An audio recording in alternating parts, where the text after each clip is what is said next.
Well, hello, hello, hello. Donna Reiners here, and I'm thinking about you. And I'm thinking about this season of life we're in where things can get a little irrational. Do you know anybody around you who can get irrational? Do you know someone at work that gets irrational, or a family member who gets triggered and gets irrational?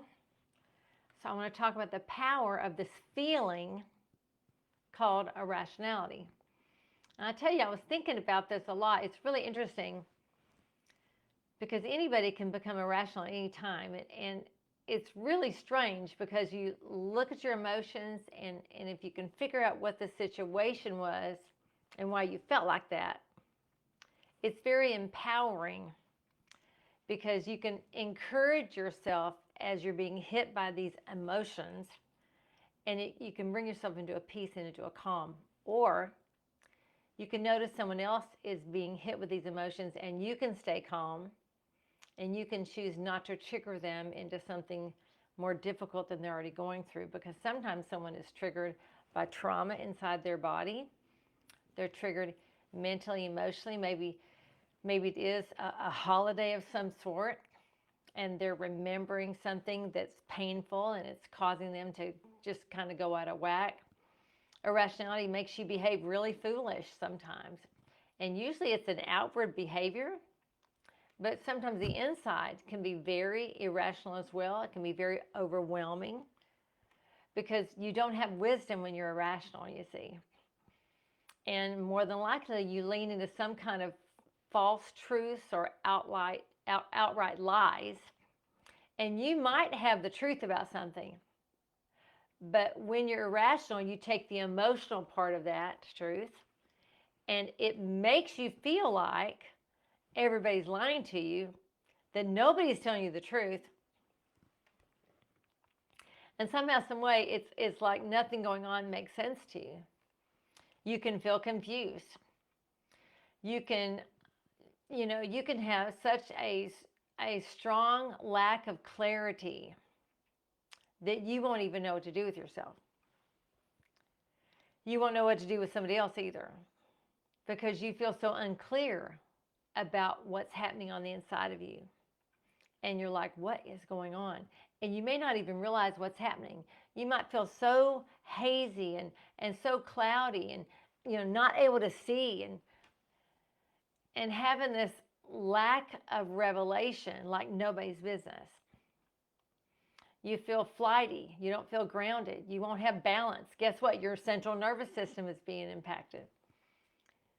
You feel like you're on a teeter-totter going up and down and up and down, and you've got all these multiple directions and so many emotions. But that's what happens when you're not thinking rationally. It makes you make decisions out of your emotions instead of out of your spirit alive in Christ, out of the place where truth lives.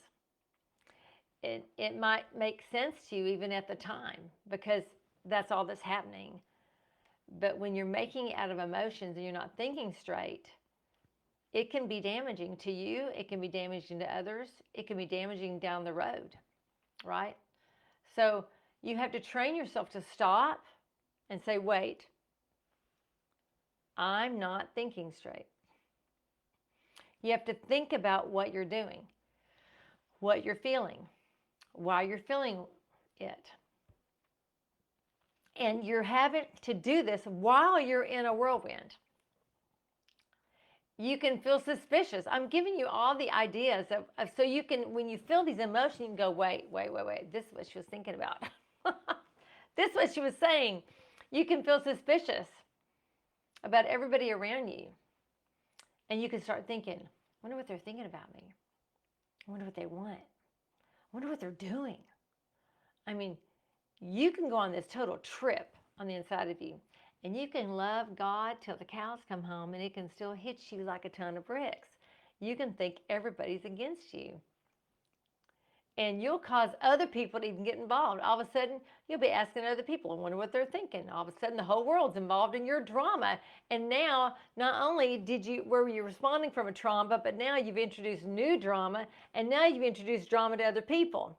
So you'll talk too much, you can't leave it alone, and you'll have so much trouble letting it go. You won't listen to reason. Nobody's listening to you because you won't listen to rationality. And you'll start making decisions on what you feel about other people, and all of a sudden you start judging other people. You'll be thinking, hey, this people said, that person said this, and that person thought that, and then you make decisions about someone, and all of a sudden they were, but now they're not. And you might have liked them one day, but the next day you don't like them. Maybe you liked them for 20 years, and one day you just blow your lid irrationally. You make a decision about them that's made out of irrationality. And then so the next day you don't like them. And it's all based on your feelings and in your emotions.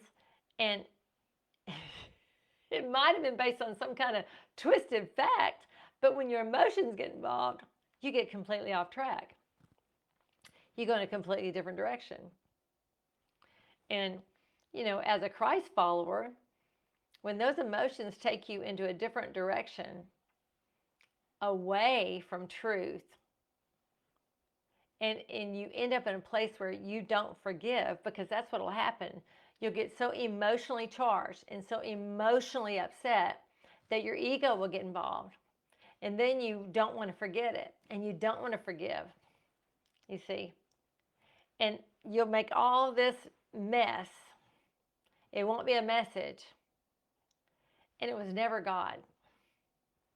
It was these dark emotional feelings, trauma and drama, stealing, killing, destroying, not just you, but those around you. So I just want to encourage you today, in a day where emotions can run high, when you have the emotion of irrationality come upon you and try to toy with you, I want you to decide right now that when that comes, you're going to stop and you're going to make a decision no to it stealing from you, destroying relationships. You're going to say no to allowing it to take your mind.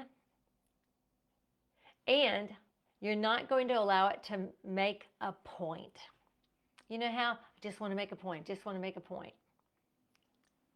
What you want to do instead is you want to stop and go, okay, when you're responding to someone and you feel you're so emotional and you just want to either shake them by the neck, or you just want to go, ah, because you feel so out of control.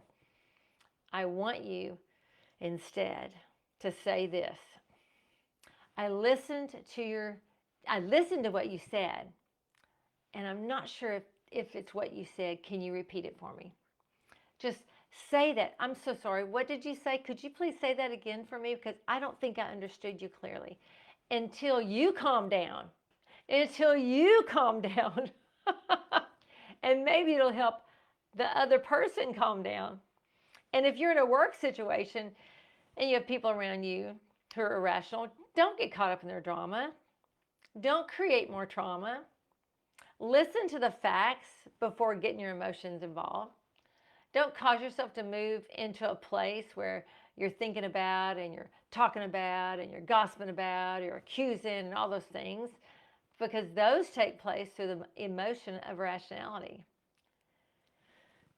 When you cut off relations with other people like that, it's usually out of a place of emotional irrationality.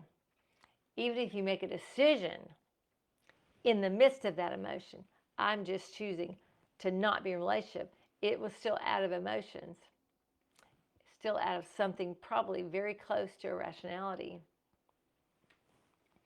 And anyway, I just want to encourage you. I work with myself in this area, I work with other people in this area. And when people have that kind of thing, when they come to me and they're like, and you get to the root of it, you find out they lost 10, 15, 20 years of their life based on an irrational decision. They didn't get their dreams. The dream job they wanted, or the dream vacation they wanted. They didn't get to really do what was in their heart to do, because they started moving in so much irrationality that they were no longer walking in truth, no longer walking toward the direction they were walking in. So you have to govern in your moments with truth. You have to take your emotions and literally pick them up and put them to the side and look at your emotions with calmness, with rationality. And you have to make decisions based on truth, not on stinking thinking. Not on stinking thinking. And one thing you do is you can just listen, these are simple things, but you can just breathe in and breathe out. You can do that multiple times in the midst of irrationality, and do you know what will happen? It'll help your nervous system come back into balance. It'll stop you from making a fool of yourself. It'll keep you from being ugly to somebody. It'll keep you from being ugly to yourself. It'll keep your ego from blowing up and you firing somebody, or you telling your friend to go kiss off or whatever. You will allow yourself, when you stop and remain calm and breathe in and breathe out multiple times, you will feel your shoulders release. You'll feel your mind get calm. You'll feel the fog lift out of your eyes so you can see clearly. You can see the sun again. And then you can make a decision from your spirit alive in Christ instead of your emotions alive in trauma. It will save you, and it will save your relationships. Anyway, I bless you today. I hope this encouraged you. Every month we have emotional transformation workshops, and I have a quantum toolkit I use to help women get a hold of themselves, believe in themselves, love themselves, and keep moving forward with themselves and with other people, but especially with the Christ inside. And every month, because we have it every month, when you're in the season of holidays, then like Thanksgiving, Christmas, those kind of things, we have them those months as well. And that's when we concentrate on helping you be calm in the holidays and not be so triggered, so you can enjoy your holidays and enjoy being around people. Or if you spend time alone during the holidays, then you're not triggered so much that you feel so alone and so lonely that you're thinking about how horrible you are and how nobody wants you or loves you. These are all real things, real things. Anyway, I bless you. I hope you're encouraged. If I can help you in some way, please let me know. Our next one, this is a dated video, is November 19, 20, and 21. And you can register at the link inside the post. And I hope to see you there if you're a woman, because we are inviting women to this one. Okie doke. Well, I bless you, and I bless you, and I bless you again. Until soon, this is Donna. Bye.